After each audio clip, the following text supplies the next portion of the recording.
আমাদের বিয়ে হয়নি, আর এতদিন যা ছিল তার পুরোটাই ড্রামা। আপনি ভালোবাসায় বিশ্বাস করেন না, আর তাই সেদিন আমি এসেছিলাম কোনো অধিকার নিয়ে না, বরং এই মেয়েটার সম্মান, একটা নিষ্পাপ ওর ভালোবাসা আর মর্যাদাটা বাঁচাতে।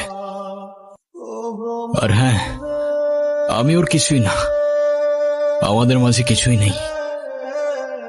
এই সবটাই ছিল অভিনয়, আর এই অভিনয়ের শেষটাও আমি লিখে দিয়ে যাচ্ছি। চলে যাচ্ছি আমি। যদি কোনো ভুল করে থাকি মাফ করবেন সবাই। আমি তোমাকে মিথ্যে বলেছিলাম। আমি প্রেগনেন্ট না। প্যারা নাই ছিল, এই মিথ্যেটাও তো তোমার ভালোবাসার মানুষকে পাওয়ার জন্যই বলেছিলে না? তুমি তাকে পাওয়ার জন্য কোনো কিছুই আর বাদ রাখলে না গুনগুন, আর তাই হয়তো তোমার তাকদির আজ তাকে তোমার কাছে এনে দিয়েছে। ভালো থেকো।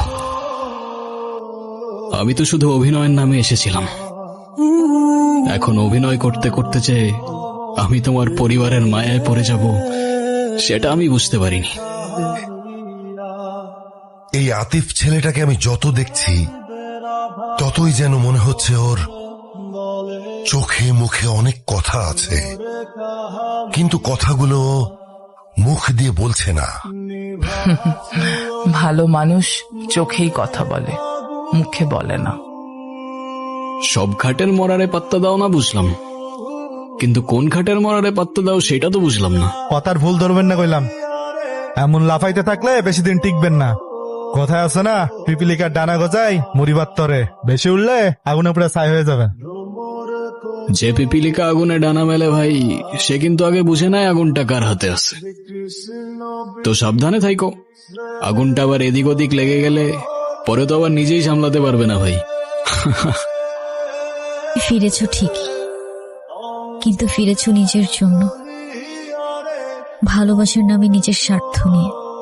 আরে কি বলতেছো তুমি এসব? আরে এসব কিচ্ছু না। আরে আমি তো চুপ, তোমার মুখ থেকে আর একটা শব্দও না।